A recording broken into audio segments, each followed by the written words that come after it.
మహాశక్తి అన్నారు. ప్రతి మహిళను ఒక మహాశక్తిగా తయారు చేస్తారన్నారు. వాళ్ళ బాధ్యత నాది అన్నారు. నెల నెల 1500 రూపాయలు ఇస్తామన్నారు. 18,000 నిండితే చాలు, 18 ఏళ్ళు నిండితే చాలు, నెలకు 1500 రూపాయలు ఇస్తామన్నారు. కనీసం 1 కోటి మందికైనా మీరు ఇవ్వాల్సి ఉంటుంది. పేదవాళ్ళకి 1 కోటి మందికైనా మీరు ఇవ్వాల్సి ఉంటుంది నెలకి. మరి ఆ పేదవాళ్ళు మీకు కనిపించడం లేదా? మీరు వాగ్దానం ఇచ్చినప్పుడు ఇంతమంది ఉంటారని మీకు అంచనా లేదా? మరి నెలకు 1500 ఇస్తామన్న వాళ్ళు 7 నెలలు మీరైతే అధికారం అనుభవిస్తున్నారు. మీ వాళ్ళైతే కుర్చీలలో కూర్చున్నారు, జల్సాలు చేసుకుంటున్నారు. మరి నిరుపేదలను మహాశక్తులుగా తయారు చేస్తామని చెప్పారే, 1500 రూపాయలు ప్రతి నెల ఇస్తామన్నారే. మరి నెల నెల దాటే కొద్దీ, మీరు అధికారం అనుభవించే కొద్దీ ప్రతి నెల వీళ్ళు ఎంత కష్టాలు పడుతున్నారో మీ కంటికి కనిపించడం లేదా చంద్రబాబు గారు అని అడుగుతున్నాం. ఎంతమంది బిడ్డలు ఉన్నారు నిరుద్యోగులు మన రాష్ట్రంలో? కనీసం 50 లక్షల మంది నిరుద్యోగులు ఉంటారన్నది ఒక అంచనా. ఈరోజు నిరుద్యోగంలో మన రాష్ట్రం probably number 1 in the country. అసలు ఉద్యోగాలు లేక బిడ్డలు చిన్న చిన్న ఉద్యోగాలు 8,000 రూపాయలు 10,000 రూపాయలకు డిగ్రీలు పీజీలు చదివి కూడా ఉద్యోగాలు చేసుకోవాల్సిన పరిస్థితి ఉంది. ఏ మాత్రం వీలున్నా బయట ప్రదేశాలకు వెళ్ళిపోతున్నారు బిడ్డలు. ఆఖరికి ఏమవుతుందంటే అసలు యువతే లేని ప్రదేశ్గా మిగిలిపోతుంది మన ఆంధ్రప్రదేశ్. ఇదేనా మనకు కావాల్సింది? చంద్రబాబు గారు 20 లక్షల ఉద్యోగాలు ఇస్తామన్నారు, సంవత్సరానికి 4 లక్షల ఉద్యోగాలు ఇస్తామన్నారు. మరి అలా అనుకున్నా కూడా 7 నెలలు గడిసేపోయింది. మీరు ఈ సంవత్సరం ఇంకా 4 లక్షల ఉద్యోగాలు ఎప్పుడు ఇస్తారో తెలియదు. కానీ ఒకవేళ ఇచ్చినా కూడా మిగతా 16 లక్షల మందికి 3,000 రూపాయలు చొప్పున నిరుద్యోగ భృతి ఇయ్యాలి కదా. మీరే కదా వాగ్దానం చేశారు నిరుద్యోగులకు 3,000 రూపాయలు ఇస్తామని. పోయినసారి ముఖ్యమంత్రి అయినప్పుడు 2014లో అప్పుడు 2,000 రూపాయలు నిరుద్యోగ భృతి ప్రతి నెల ఇస్తామన్నాడు చంద్రబాబు గారు. నిలబెట్టుకున్నారా అండి మాట? ఒక్కసారైనా, ఒక్క నెల అయినా, ఒక్క నిరుద్యోగికైనా 2,000 రూపాయలు ఏ నెలైనా అందిందా? మరి ఇప్పుడు మాత్రం 3,000 రూపాయలు ఏ నిరుద్యోగికైనా అందుతుంది అని ఏమిటి నమ్మకం? చంద్రబాబు గారు 7 నెలలుగా పదవి అనుభవిస్తున్నారు తప్ప నిరుద్యోగుల గురించి పట్టించుకోవటం లేదు.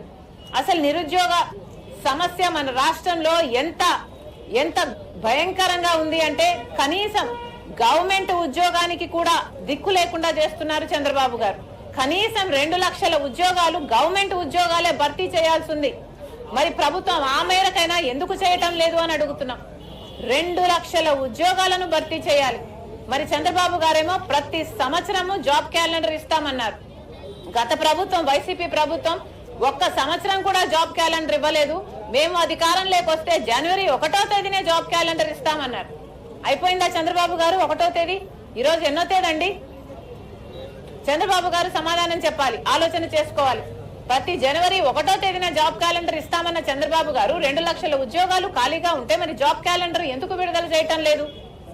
మీరు ఒక్క సంవత్సరమే మీరు చేయకపోతే, ఫస్ట్ సంవత్సరమే మీరు చేయకపోతే ఇక మిగతా సంవత్సరాలు చేస్తారన్న భరోసా ప్రజలకు ఎలా కలిగిస్తున్నారు చంద్రబాబు గారు అని అడుగుతున్నాం.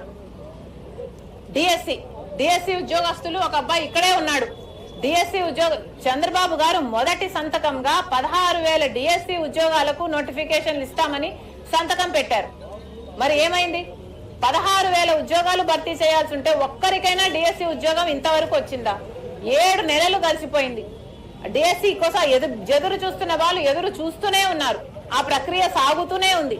ఇక 4.5 సంవత్సరాలు సాగుతూనే ఉంటుందో ఏమో అమ్మ మాకు అర్థం కావటం లేదు అన్న స్థితిలో వాళ్ళు మాట్లాడుతున్నారు.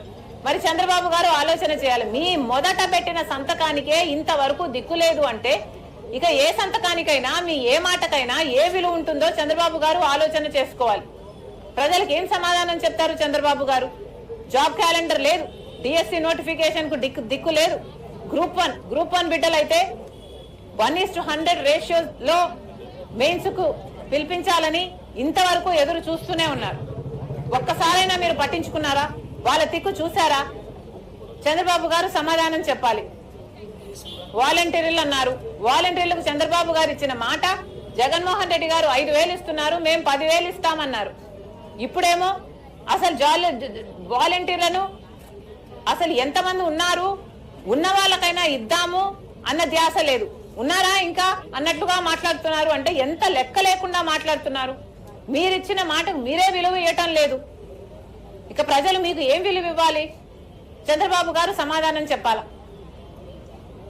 ఉచితంగా బస్సు ఇస్తామన్నారు మహిళలకి. కనీసం 2 కోట్ల మంది మహిళలు బస్సుల్లో ప్రయాణం చేస్తారు. మరి మీరు ఉచితంగా బస్సు ప్రయాణము అని చెప్పాక 7 నెలలు దాటినా కూడా ఎందుకు ఒక చిన్న పథకాన్ని కూడా అమలు చేయలేకున్నారో అర్థం కావటం లేదు. పక్క రాష్ట్రాల్లో, తెలంగాణలో, కర్ణాటకలో వాగ్దానాలు ఇచ్చారు. కాంగ్రెస్ పార్టీ అధికారంలోకి వచ్చింది, వెంటనే అమలు కూడా చేసింది. ఒక రాష్ట్రంలో 1 వారంలో అమలు చేసింది, ఇంకో రాష్ట్రంలో నెలలో అమలు చేసింది. మరి చంద్రబాబు గారికి మాత్రం 7 నెలలు అయినా కూడా ఎందుకు అమలు చేయలేకపోతున్నారు? పక్క రాష్ట్రాలలో అమలు అయిన పథకం ఇక్కడ అమలు కావటం లేదు అంటే మీ అసమర్థత కాదా? ప్రజలు ఏమనుకోవాలి? మహిళల భద్రతకు సంబంధించిన విషయం, మహిళలకు ఇచ్చిన మాట, మరి అదైనా నిలబెట్టుకోవాలన్న ధ్యాస చంద్రబాబు గారికి లేదా?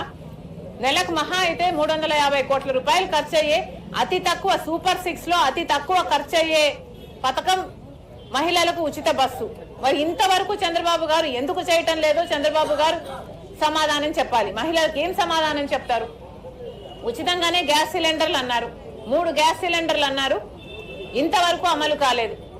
1 గ్యాస్ సిలిండర్ ఏమో ఇచ్చినట్టున్నారు మొన్న, అది కూడా ఎంతమందికి డబ్బులు పడ్డాయి, సగం మందికి డబ్బులే రాలేదు అని ఇప్పటి వరకు కూడా అడుగుతున్నారు. ఇలా దసరా అని, మళ్ళీ దీపావళి అని, మళ్ళీ సంక్రాంతి అని, ఉగాది అని ఇలా మహిళలను కూడా మోసం చేయగలరు చంద్రబాబు గారు అన్నది రాష్ట్ర ప్రజలు గమనిస్తున్నారు. మళ్ళీ చెప్తున్నాం, ఇది భావ్యం కాదు.